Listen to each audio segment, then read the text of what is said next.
In the mid-1960s, a computer program was developed that would go on to shape the future of the world as we know it. But not for the reasons you would expect. It didn't run governments, it didn't control weapon systems, it didn't predict the stock market. Instead, it did something far stranger. It was a simple interaction tool for individuals to use. People talked to it, they trusted it. They shared things with it they wouldn't say out loud to other people. We're not talking about a modern computer system. This wasn't decades into the future. This wasn't artificial intelligence. This happened at a time when computers filled rooms and interaction meant stacks of punch cards. And yet, this program crossed a line that computers had never crossed before. It felt human.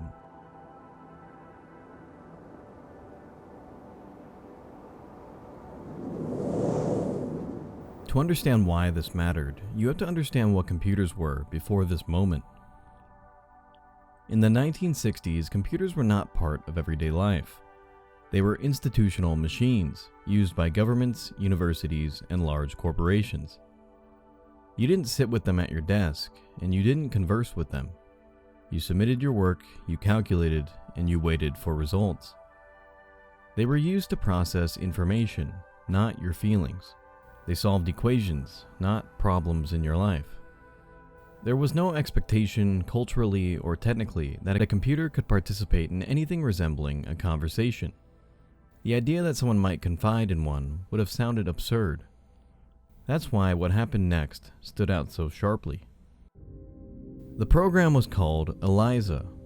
It was created at MIT by computer scientist Joseph Weizenbaum. On the surface, ELIZA appeared to hold conversations.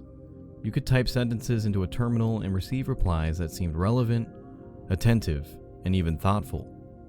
In the modern age, this has become the norm, with people utilizing chatbots such as ChatGPT and Gemini on a daily basis. But back in 1966, this was something unheard of and not even considered as something that was remotely possible. People quickly noticed an interesting thing about the way ELIZA responded. It didn't dominate the conversation. It never interrupted, and it didn't argue. It actually encouraged you to continue. It felt like it was listening, like an active participant in a conversation. And for many individuals, this was an enticing opportunity for an interesting type of social interaction. As ELIZA spread through the initial lab it was created in, something unexpected happened. People stopped treating it like a technical demonstration.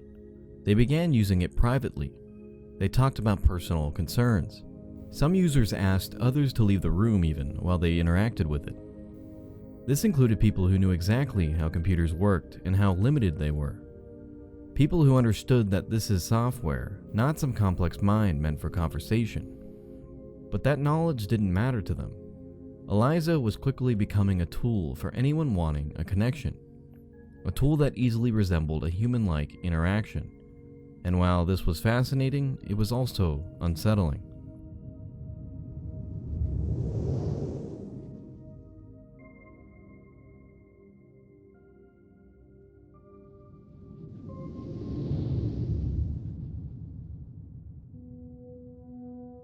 Let's take a step back. A key point to remember here is how ELIZA actually operated. ELIZA itself did not understand language. It did not recognize emotions, and it had no memory of past conversations and no awareness of who you were. But it did something that mattered more than any of that. ELIZA utilized pattern matching, analyzing patterns in human language. Then, using substitution methodology, it responded to input. Every input was acknowledged, every statement was reflected back in some form. The conversation moved forward without judgment or interruption. Human social perception is built on patterns like this. When those patterns are present, suddenly we don't feel the need to wait for proof of understanding. Our brains, without careful consideration, simply assume it. ELIZA didn't need to be human, it only needed to behave in ways we associate with being heard. This was the moment something shifted. For the first time, a computer wasn't just performing a simple computation. It was occupying a social role. It was something you could address, something that responded to you. something that seemed to engage with its user directly. That role came with expectations humans are wired to have. Expectations of attention, empathy, and presence. And interestingly, while none of those existed inside the machine, they existed and were mirrored entirely by the person using it. Joseph Weizenbaum did not expect this reaction. He couldn't have predicted it. He assumed that once people understood how ELIZA worked, the illusion would collapse. But the strange thing was, it didn't. People continued to treat the interaction as meaningful even after its simplicity was explained to them in detail. That realization disturbed him. People, even computer scientists, simply did not care that their interactions inherently had no meaning or depth. They simply created it on their own through their perception of the interactions with the machine. You see, ELIZA hadn't just revealed a breakthrough in computing, it revealed something fragile in human perception.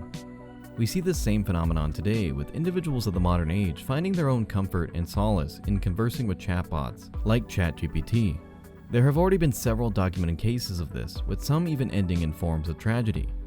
But regardless, it's interesting to observe a growing trend that all began with a simple tool in a lab.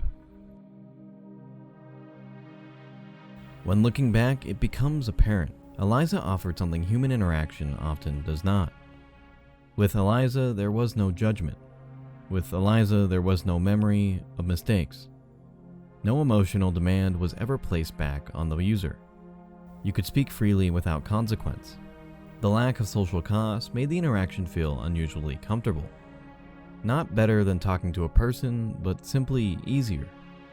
And that ease of use was the important factor. Today's chatbots are vastly more advanced than ELIZA ever was. They generate fluent language, adaptive tone, and maintain long conversational threads. Some people describe them as companions, and others use them as emotional outlets. The core mechanism hasn't changed. The vast majority of people aren't responding to understanding. They never were. They're responding to interaction patterns that signal attention and coherence. What ELIZA demonstrated quietly in the 1960s now operates at a global scale. Human relationships involve reciprocity. Both sides change. Both sides carry risk. Human-computer relationships don't work that way. The person adapts emotionally, but the system never does. The question ELIZA raises isn't whether machines can become human. It's whether humans are prepared for connections that feel real without being mutual. ELIZA never understood a single word it processed, but it changed the way humans relate to machines by showing how little understanding was needed for a connection to feel real. The program didn't become human, but it showed how easily we can make that connection ourselves. And that is one of the most interesting outcomes of all. So, what do you think? Leave it in the comments below. And as always, thank you for watching.